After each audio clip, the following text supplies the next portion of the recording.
Selamat pagi teman-teman, senang sekali bisa berjumpa dengan Anda kembali ya dalam kursus online. Kali ini kita akan bicara sebuah tema yang sangat powerful, ya, yang sangat mind-blowing, atau sangat penting bagi kehidupan Anda, yakni judulnya Maximum Personal Productivity. Ya, seperti yang ada di layar HP atau layar laptop Anda, ya, judul cover kursusnya Maximum Personal Productivity. Ini sebuah topik yang sangat krusial teman-teman ya, karena kita akan menjadi lebih makmur, lebih tajir, karir kita akan lebih meningkat, penghasilan kita akan lebih banyak, bisnis kita akan lebih maju, kalau kita makin produktif teman-teman. Ya, karena memang ukuran kita bisa menghasilkan sesuatu yang makin bagus itu produktivitas. Misalnya kalau seorang pelaku bisnis ya produktivitasnya jualannya makin banyak, cabangnya makin luas, itu artinya dia makin produktif, menghasilkan karya. Atau kalau seorang penulis buku, ya produktivitasnya ya dia bisa bikin buku setiap tahun misalnya nerbitin sampai 5 buku gitu ya.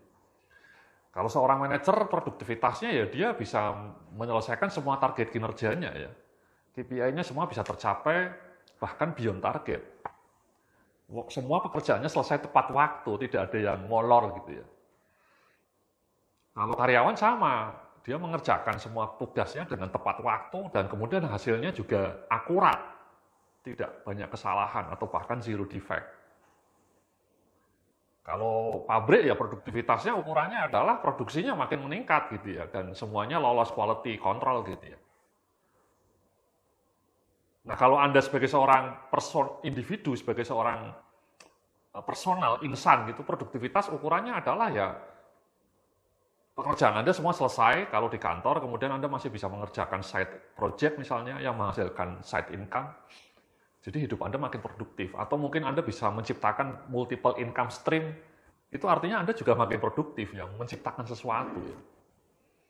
Hidup Anda produktif. Ya. Tidak stagnan. Oke. Di slide kedua ini ringkas saja ya, ini profil saya ya. Ini Anda semua sudah tahu saya lah ya. Saya pernah sekolah di luar negeri ya, di Texas University, bukan Texas Fried Chicken. Ya, saya penulis, sebenarnya bukan 3 ya, lebih dari 3. Saya sudah nulis, total ada sekitar 10 buku yang saya tulis ya. Dan semuanya mudah-mudahan jadi bestseller gitu ya. Oke, inilah sekilas mengenai saya ya. Kemudian langsung saja kita bergerak ke slide ketiga ya. Slide ketiga itu saya bicara 4 pilar personal produktivitas. Ya, personal productivity itu punya 4 pilar utama, teman-teman. Ya. Jadi kalau kita mau menjadi manusia yang produktif, kita harus pandai mengelola 4 pilar ini. 4 pilar inilah yang menurut berbagai studi merupakan fondasi bagi manusia-manusia yang super produktif. Kalau Anda bisa mengelola 4 pilar ini dengan cetar membahana, maka produktivitas Anda juga akan gemilang, akan mencapai puncak penampilan gitu ya, peak performance. Nah, apa saja 4 pilar itu? Mari kita bahas langsung ya. Kita akan bicara detail nanti dalam video berikutnya. Di sini kita fokus pada judul utama pilarnya. Yang pertama, di slide keempat itu, pilar pertama kecakapan mengelola fokus, teman-teman. Dan ini penting ini ya, di era digital ini kadang-kadang orang salah kaprah bilang multitasking. Nanti dalam video berikutnya, saya akan menunjukkan bagaimana sebuah studi membuktikan bahwa kalau Anda multitasking itu Anda justru makin tidak produktif. Karena fokus Anda terpecah-pecah. Logikanya sederhana, Mas ya. Ketika Anda diminta mengerjakan 5 hal sekaligus at the same time, itu pasti fokus Anda terpecah-pecah. Dan hasilnya tidak akan optimal dibanding kalau Anda mengerjakan 1 atau 2 hal secara fokus. Itu logika sederhana ya. Tapi kadang-kadang orang juga menciptakan multitasking sendiri. Misalnya dia kerja sambil ngecek HP, kerja sambil ngecek email, atau kerja sambil scroll layar HP. Itu sangat merusak fokus Anda. Dan itu berbahaya ya, kalau Anda sekarang nyetir mobil gitu ya sambil main HP, itu kan kecelakaan sering terjadi karena orangnya nyetir mobil sambil main HP, itu kan multitasking. Atau ketika Anda sedang meeting, berbicara dengan orang lain, berbicara dengan teman Anda, kemudian Anda main HP, itu pasti omongan teman Anda itu tidak bisa Anda dengarkan dengan sangat fokus. Sehingga ketika teman Anda selesai ngomong, Anda bingung, Anda tadi ngomong apa ya? Karena ketika teman Anda bicara kepada Anda, perhatian Anda terpecah oleh layar HP Anda. Dan itu in the long run membuat Anda justru tidak makin produktif. Produktivitas Anda malah makin jatuh. Jadi sebuah studi yang dilakukan oleh dosen dari University California at Berkeley menunjukkan orang-orang yang super produktif itu justru orang-orang yang mengerjakan satu atau hanya dua pekerjaan secara habis-habisan. Ya memang sengaja membatasi diri untuk tidak melakukan multitasking. Jadi multitasking itu mitos. Kalau Anda gagal mengelola fokus Anda, maka jangan harap Anda akan mencapai produktivitas personal yang puncak. Nanti kita akan bicara itu lebih detail. Yang di slide kelima, slide berikutnya adalah kecakapan mengelola aktivitas. Ini pilar kedua ya, otomatis ya. Kalau fokus Anda bisa Anda kelola dengan baik, pikiran Anda fokus, yang kedua ya aktivitas Anda. Bagaimana Anda sebaiknya mengerjakan aktivitas yang super penting, yang prioritas, yang high impact. Banyak karyawan di kantor yang terjebak mengerjakan begitu banyak pekerjaan yang low impact gitu ya. Low impact. Sehingga kelihatannya sibuk ya, tapi sebenarnya tidak produktif. Beda teman-teman ya, produktif dengan sibuk itu beda ya. Banyak orang yang super sibuk kelihatannya jungkir balik, tapi sebenarnya hasil kerjanya tidak maksimal atau outputnya tidak maksimal. Atau yang lebih celaka lagi, banyak orang sibuk mengerjakan sesuatu yang sebenarnya tidak begitu penting. Contoh sederhana meeting gitu ya, banyak orang meeting berjam-jam, tapi hasilnya nggak jelas gitu. Saya pernah ikut meeting di sebuah instansi gitu ya, sampai 4 jam gitu ya. Tapi setelah 4 jam kemudian, saya masih tidak tahu apa hasil meeting 4 jam tadi gitu ya. Karena bicaranya ngalur ngidul nggak jelas. Itu kan kegagalan mengelola meeting itu sebenarnya kegagalan yang paling fatal untuk mengelola aktivitas. Dan meeting kemudian diam-diam menjadi satu elemen yang sangat merusak produktivitas. Apalagi kalau meetingnya itu kemudian pakai PowerPoint, dia ngomong yang disampaikan di PowerPoint itu kan redundant. Ya. Itulah kenapa di Amazon itu dilarang kalau Anda meeting itu Anda pakai PowerPoint. Di Amazon itu ada rule yang sangat menarik nih teman-teman. Jadi Jeff Bezos itu, kalau rapat dengan tim intinya, itu dia selalu meminta orang yang mau presentasi itu tidak pakai PowerPoint, tapi dia mempresentasikan gagasannya, rencana kerjanya dalam sebuah tulisan yang rapi, minimal 2 halaman. Jadi orangnya harus menuliskan gagasannya, ada template-nya sih ya. Apa gagasan intinya, kenapa Anda mengusulkan ini, apa rencana kerja Anda, apa resikonya. Dia harus menuliskan dengan detail, dengan kalimat seperti Word itu. Oke, minimal 2 halaman, ya, maksimal 5 halaman. Jadi dia harus menuliskan dengan detail. Nah kemudian sebelum rapat dimulai, Jeff Bezos meminta itu bahannya itu disebarkan ke semua peserta rapat, dan kemudian Jeff Bezos meminta selama 15 menit pertama ketika meeting, semua orang membaca narasinya tadi. Jadi narasi 5 halaman tadi disebar ke semua peserta meeting, dan wajib semua peserta meeting diam selama 15 menit awal, diam. Dan kemudian ketika diam itu yang membaca narasinya itu dibaca satu persatu dengan detail. Apa tujuannya? Supaya efisien. Jadi hanya dalam 15 menit, poin-poin narasi yang detail itu semua sudah ditangkap oleh peserta dan kemudian dipahami, diserap. Disitulah kemudian baru poin-poin kuncinya didiskusikan. Nah kalau di Indonesia seringkali narasi 5 halaman tadi dibikin dalam PowerPoint sepanjang 40 slide. Dan ketika ngomong, presentasinya sampai 1,5 jam. Itu kan gila itu. Waktu membaca yang sebenarnya 15 menit dengan detail, dengan narasi yang lengkap, bagus, dibikin presentasi menjadi 40 slide. Ya. Dan kemudian disampaikan oleh peserta rapatnya selama 1,5 jam. Ya. Nah, itu kan boros, teman-teman. Ya. Dan kadang-kadang pesertanya ketika si orangnya presentasi, dianya main HP pesertanya. Jadi makin boros, makin wasting time. Jadi menurut saya memang ketika rapat menggunakan presentasi itu, slide presentasi itu menurut saya sangat boros ya. Kenapa tadi tidak seperti Amazon? Jadi sebelum rapat langsung sudah dikasih bahannya dan narasinya wajib dibaca. Sering terjadi ketika orang rapat itu kan bahannya nggak siap. Dan kemudian ketika datang orang presentasi dan presentasinya tidak didengarkan. Jadi semua peserta punya imajinasi sendiri. Di Amazon dilarang itu. Anda harus baca, dan kemudian mari kita setelah 15 menit membaca dengan tekun, diam, jadi meetingnya selama 15 menit awal itu hening. Hening karena semua peserta membaca narasi yang mau dipresentasikan orangnya ya. Sekali lagi bentuknya narasi, tidak boleh pakai PowerPoint. Jadi itu dipaksa orangnya nulis dengan rapi. Itu juga salah satu keunggulan. Ketika Anda bisa menuliskan gagasan Anda dengan rapi, dengan sistematika yang jelas, itu pola pikir Anda runtut. Nah sekarang di Indonesia ini banyak orang yang menuliskan gagasan saja tidak bisa. Ya, jadi tidak runtut. Itu menurut Jeff Bezos itu saja sudah bukti bahwa Anda tidak capable menyampaikan materi Anda dengan runtut. Itu contoh Mas, contoh bagaimana mengelola aktivitas dalam hal ini rapat ya. Dan sekali lagi rapat itu ketika Anda rapat 2 jam tidak jelas, itu yang rugi bukan 1 orang loh Mas. Kalau pesertanya rapatnya 20 orang, kalikan itu. 2 jam kali 20 orang. Jadi Anda menyia-nyiakan waktu 40 jam. Itu kan seperti seminggu Mas. 40 jam itu seminggu kerja. Jadi sekali lagi saya ulangi ya, ketika Anda rapat dan rapatnya tidak produktif, selama 2 jam tidak menghasilkan apa-apa, nggak jelas. Itu yang rugi bukan 1 orang, 20 orang pesertanya tadi dikalikan 2 jam. Jadi Anda ruginya 40 jam. Itu kan sangat tidak produktif. 40 jam sia-sia untuk rapat yang tidak jelas. Oke. Satu lagi nih salah satu kiat di Google. Kalau di Google itu rapatnya sering sambil berdiri, Mas. Jadi supaya efisien. Sambil berdiri melingkar di sebuah meja lingkar, berdiri. Ngomongnya jelas. Ya. Dan kemudian hanya dalam waktu 15 menit sudah selesai rapatnya. Jadi to the point. Di Indonesia ini banyak rapat 15 menit itu baru prolog gitu ya. Dan sekali lagi tidak banyak materi yang sebenarnya tidak perlu dirapatkan. Misalnya sosialisasi. Itu tidak perlu meeting ya. Ya cukup disampaikan aja narasinya, disuruh baca itu kan selesai. Tidak usah meeting undang banyak orang gitu ya.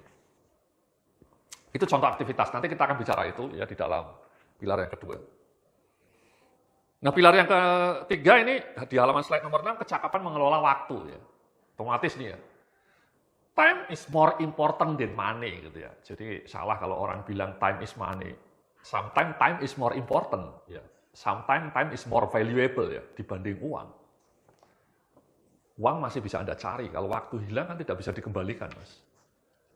Nah, bagaimana mengelola waktu supaya lebih produktif itu nanti kita akan bicara kiat-kiatnya. Ada satu kiat yang menarik yang nanti saya sampaikan dalam video berikutnya. Jadi time management, ya, manajemen waktu. Nah, yang terakhir yang tidak kalah penting adalah kecakapan mengelola energi nih, nah, teman-teman ya. Jadi banyak orang salah kaprah ketika menganggap manusia-manusia yang super produktif itu hanya pandai mengelola waktu dan mengelola pekerjaan atau tugas atau aktivitas tadi. Tapi sebenarnya ada satu hidden elemen fundamental yang juga sangat penting bagi manusia-manusia yang produktif, yakni kecakapan mengelola energi. Kalau Anda kerjanya loyo, tidak pernah olahraga, ya itu sering orang kalau jarang olahraga itu biasanya tubuhnya tidak prima, gampang lelah, gampang capek. Dan ketika orang itu jarang olahraga, otaknya mudah stres. Dan ketika Anda stres, Anda mengalami kelelahan psikis ya, burnout istilahnya, otomatis produktivitas Anda termehek-mehek, Mas. Jatuh terkapar dalam kesunyian. Kenapa? Karena energi manajemen energi Anda berantakan. Ya. Ada sebuah kisah yang sangat ekstrim mengenai energi ini, Mas. Di tahun 2014, kalau tidak salah, ada salah seorang anak perempuan muda, umurnya sekitar 25 tahun. Nge-tweet, Mas. Ini orang Indonesia, kerja di sebuah biro iklan. Nge-tweet. Saya sudah kerja 24 jam non-stop and still strong.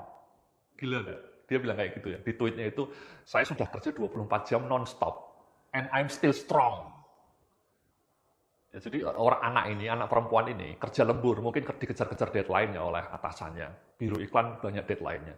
Jadi dia kerja dari jam 9 hari Rabu sampai jam 9 pagi hari Kamis. Dia tidak tidur, dia minum keratindeng malamnya ya.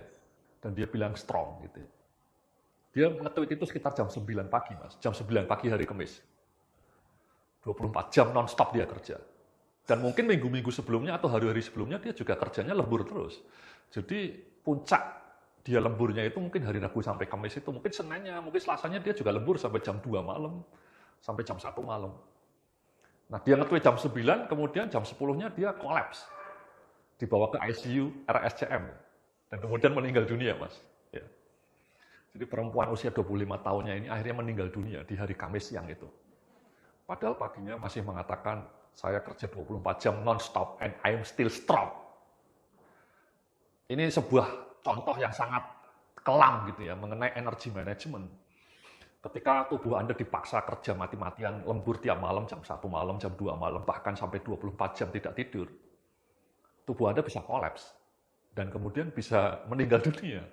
Seperti perempuan muda ini, umurnya masih sangat muda, 25 tahun. Makanya energi ini penting, Mas. Nanti kita akan bicara itu. Jadi produktivitas hanya akan berakhir pada sebuah peristiwa yang tragis kalau Anda energi manajemennya tidak bagus. Banyak orang kolaps, banyak orang kesehatan mentalnya terganggu karena energi manajemennya berantakan. Jadi inilah ya di halaman slide 8, ya nomor 8, saya lihat tuh 4 pilar produktivitas personal itu kecakapan mengelola fokus atau atensi, kecakapan mengelola aktivitas atau tugas, kecakapan mengelola waktu, dan kecakapan mengelola energi. Banyak orang ketika bicara produktivitas hanya fokus pada nomor 2 dan nomor 3 ya. Padahal yang tidak kalah penting nomor 1 dan nomor 4 itu jarang dibicarakan. Ketika orang bicara produktivitas personal, itu fokus pada time management saja atau mungkin mengelola tugas yang menumpuk. Padahal ada dua elemen lain yang juga sangat penting, yakni kecakapan mengelola fokus, pikiran, atensi, dan kecakapan mengelola energi yang juga sangat penting.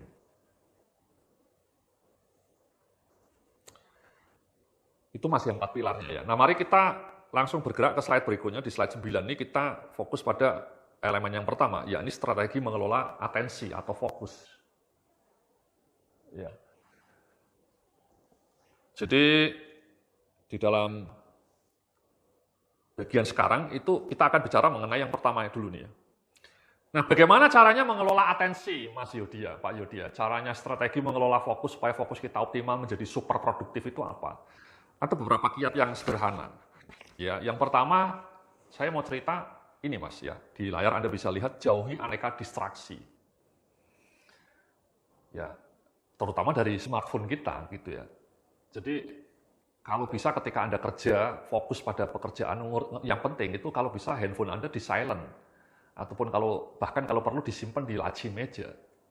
Sehingga mengurangi distraksi. Jangan sampai ketika Anda kerja, tiap 10 menit, tiap setengah jam, atau setiap 15 menit muncul notifikasi WA Anda. Atau notifikasi email Anda muncul juga di HP Anda. Atau bahkan di laptop Anda. Itu sangat mengganggu dan itu merusak konsentrasi Anda. Dan ujungnya kemudian membuat Anda tidak produktif. Ini salah kaprah ya, banyak orang mengatakan bahwa saya handphonenya harus always on, karena sesuka ada instruksi urgen atau notifikasi urgen, itu salah kaprah, itu strategi yang tidak tepat kalau kata pakar produktivitas. Karena in the long run, kinerja Anda justru akan jatuh ketika terlalu banyak distraksi. Ada sebuah eksperimen ini teman-teman ya, sebuah perusahaan software di Inggris, itu bikin eksperimen. Jadi atasannya, bos besarnya, bikin kebijakan, mulai dari jam 8 pagi sampai jam 12 siang, semua programmernya tidak boleh diganggu sama sekali. Jadi dilarang Anda ngirim WA, atau ngirim chat, atau nelpon kepada semua programmer dari jam 8 sampai jam 12. Jadi no distraction rule, mereka bilangnya. Ya. Begitulah eksperimen itu dilakukan selama 3 bulan. Jadi setiap pagi dari jam 8 sampai jam 12 itu sunyi itu. Kantor itu sunyi. Tidak ada ngobrol, tidak ada chat, tidak ada distraksi. Mereka fokus bikin programming gitu. Nah, apa yang terjadi? Mereka terkejut ya ketika kemudian mereka evaluasi produktivitas mereka itu melesat sampai 2 kali lipat. Jauh lebih banyak program yang mereka selesaikan, jauh lebih banyak bug yang bisa mereka temukan, dan kemudian produk mereka juga makin berkualitas. Jadi no distraction rule itu kemudian mereka permanenkan. Nah, menurut saya itu kadang-kadang perlu juga ya dicoba ya eksperimennya. Jangan Anda bilang urgen itu justru Anda tidak pandai mengelola prioritas. Ya. Nggak bisa Mas Yudi, saya matiin HP, ini seringkali banyak informasi urgen. Ya kalau Anda bagian customer service mungkin tetap penting ya, customer service ada telepon komplain dari pelanggan harus diterima. Tapi yang seringkali terjadi itu atasannya juga tidak tahu prioritas, dia serba urgen. Banyak departemen lain juga intervensi. Sehingga Anda terganggu, sehingga fokus Anda terpecah-pecah, sehingga dalam 4 jam pertama ketika pagi hari itu, Anda tidak produktif, karena disela oleh banyak distraksi. Jadi itu teman-teman ya, kalau secara individu Anda mungkin mematikan HP atau men-silent HP gitu ya. Jadi fokus istilahnya interval ya, Anda kerja selama 25 menit fokus tanpa distraksi. Setelah itu 5 menit Anda break. Ya, ketika break mungkin Anda boleh main HP. Pomodoro itu namanya. Pomodoro, teknik Pomodoro gitu ya. Jadi Anda kerja 25 menit ngerjain laporan, bikin laporan misalnya. Setelah itu break 5 menit. Ketika 5 menitnya habis, kamu fokus lagi, kerja lagi, fokus. Break lagi 5 menit, nanti kerja lagi, fokus sampai 25 menit. Jadi 25 menit, 5 menit, 25 menit, 5 menit, itu seperti itu. Bisa. Tapi ada juga, Anda langsung saja selama 2 jam penuh Anda fokus, atau 1 jam penuh Anda fokus mengerjakan tugas Anda tanpa distraksi. Setelah itu Anda break selama 15 menit misalnya. Baru kemudian jam kedua berikutnya. Ya. Kalau saya biasanya 30 menit, kerja fokus mati-matian tanpa distraksi, kemudian break selama 5 menit. Setelah 5 menit break, saya kerja lagi 30 menit, nulis. Ya, nulis buku, nulis laporan konsultasi klien saya, nulis materi pelatihan. Jadi HP-nya saya jauhkan gitu ya, kata penelitinya ini menarik Mas. Bahkan ketika HP-nya mati, tapi kalau HP-nya Anda taruh di meja kerja Anda, kemudian Anda ngerjain di laptop sambil lihat HP Anda, itu otak Anda sudah terganggu itu Mas, bayangkan. Bahkan HP-nya tidak nyala ya, tapi HP-nya ada jangkauan mata Anda itu sudah mengganggu konsentrasi Anda. Makanya penelitian mengatakan kalau bisa masukin laci, sehingga Anda tidak bisa lihat. Yang salah kan sudah kerja, kemudian HP-nya disaku, dan kemudian nyala notifikasinya. Dan tiap 15 menit bunyi atau bergetar gitu ya. Kalaupun silent pakai getaran gitu ya. Ya Anda terganggu itu teman-teman. Ya. Jadi itu ya teman-teman ya. Mulai besok kalau bisa ketika Anda fokus kerja, HP-nya dijauhkan dari pandangan mata Anda. Di silent kemudian masukkan laci. Ya, Anda buka lagi ketika 30 menit Anda sudah fokus, break, atau 1 jam Anda baru lihat. Ya, jangan dimasukkan di saku atau jangan ditaruh di meja dekat laptop Anda. Ya. Atau kalau yang kedua yang lebih ekstrim tadi, Anda punya rule tadi seperti perusahaan software di Inggris tadi. Dari pagi sampai jam 12 tidak boleh ada disrupsi, tidak boleh ada distraction. Sehingga Anda fokus kerja masing-masing sesuai dengan prioritas kerjanya. Itu ya teman-teman ya. Dan kemudian email macam-macam itu di-off-kan ketika Anda fokus ya. Saya ketika nulis buku itu, ketika 30 menit itu ya fokus total.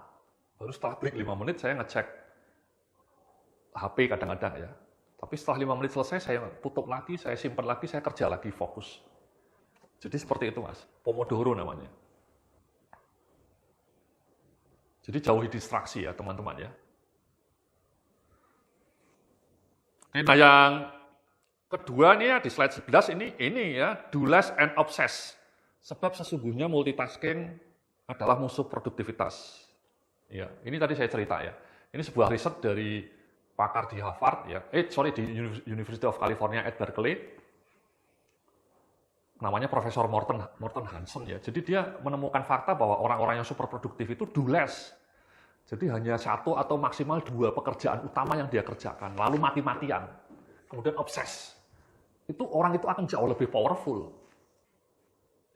Dan itu yang terjadi dalam diri saya ya, ketika saya nulis buku itu, saya betul-betul fokus saya menulis buku. Jadi hanya mengerjakan buku. Jadi dulu sih yang ngerjain buku kan cuma 1 bahkan ya, 1 aktivitas nulis buku. Tapi saya obses, saya total gitu ya. Sehingga hanya dalam waktu 1 tahun saya bisa nulis sampai 6 buku. Ya, dalam waktu 2 tahun saya bisa nulis 10 buku. Ya, karena fokus tadi. Jangan terjebak multitasking. Kenapa multitasking itu tidak produktif? Karena gini teman-teman, jadi prinsip kerja otak manusia itu sekuensial teman-teman. Jadi dari A ke B, ke C, ke C, ke D, itu prinsip kerja otak kita. Otak kita sangat membenci kalau Anda paksa supaya kerjanya zigzag. Dari A tiba-tiba ke Z, dari Z ke X, dari X ke T. Jadi zigzag itu dibenci otak gagap. Otak Anda gagap ketika Anda mengerjakan banyak hal sekaligus. Konsentrasinya terpecah-pecah. Dan ketika kemudian Anda diinterupsi, itu ketika Anda kembali ke kerjaan Anda butuh waktu ya. Butuh beberapa jenak untuk fokus kembali. Itulah kenapa sering orang ketika ngerjain sesuatu, tiba-tiba diinterupsi ya. Oleh WA, atau oleh chatting, atau oleh email. Kemudian ketika dia kembali ke kerjaannya, dia agak bingung. Tadi sampai mana ya saya ngerjainnya? Sampai mana ya? Itu karena otak Anda tuh lalit. Jadi ketika otak Anda diminta kerja zigzag, pasti akan jatuh kapabilitasnya. Dan otomatis kerjaan Anda banyak salahnya. Dan terlambat gitu ya, telat. Jadi ini mas, teman-teman ya, jadi kalau bisa Anda do less and obsess. Ini prinsip saya ya. Saya itu, jujur aja saya itu, ketika tiap hari kerja itu nggak banyak yang saya kerjakan ya. Ketika saya misalnya kerja dengan klien ya, satu klien saya fokus. Ya, saya jarang menerima sampai 5 klien sekaligus. Saya fokus satu klien supaya lebih optimal. Ya, ketika kemudian saya ngurusin nulis buku, ya fokus nulis buku. Jadi saya setiap hari itu kerjaan saya itu nggak banyak teman-teman. Maksimal 3 paling, nanti kita bisa lihat ya.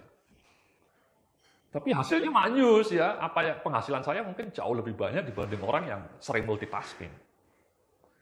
Karena saya memilih pekerjaan-pekerjaan yang high impact. Jadi hanya ngerjain 3 hal saja tiap hari. Dan waktunya banyak. Ya, waktu luang saya cukup banyak. Tapi saya mengerjakan yang high impact dan fokus. Jadi kerjanya waktunya sedikit tapi hasilnya maknyus. Saya jarang itu kerja sampai malam. Nanti saya cerita ya mengenai time management saya ya. Jadi kenapa saya bisa seperti itu? Karena saya menerapkan prinsip ini mas. Do less and obsess. Saya sering itu diminta kerjasama sama orang-orang gitu ya, ngajak kerjasama. Saya tolak itu keberanian untuk mengatakan no kepada permintaan untuk kerjasama macam-macam yang tidak penting. Itu krusial teman-teman kalau kata pakar produktivitas. Jadi ketika Anda punya filosofi do less and obsess, Anda katakan tidak pada berbagai permintaan yang annoying, yang tidak penting gitu ya. Makanya Steve Jobs mengatakan sebenarnya kehebatan seorang desainer itu adalah mengatakan tidak pada beragam fitur gitu ya. Ada kan godaan-godaan untuk memasukkan beragam fitur. Keberanian mengatakan tidak itu jauh lebih penting kata dia. Dan saya sadar itu. Ya. Ketika Anda sudah punya tugas yang sangat prioritas, yang high impact, fokus, obses, kemudian ya abaikan tawaran-tawaran kerja dari pihak-pihak lain yang tidak begitu penting. Ya. Jangan semua permintaan diiyakan. Ya, banyak orang di kantor itu ya diminta ini, ya. Setelah itu dianya kaget ya, kelimpungan, overwhelmed. No mas, ya teman-teman ya. Jadi kalau bisa Anda do less, ya nanti kita akan belajar bagaimana melihat prioritas pekerjaan ya.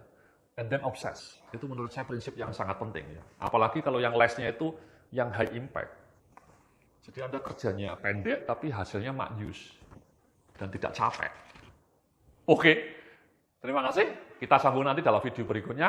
Salam sukses, penuh kemuliaan.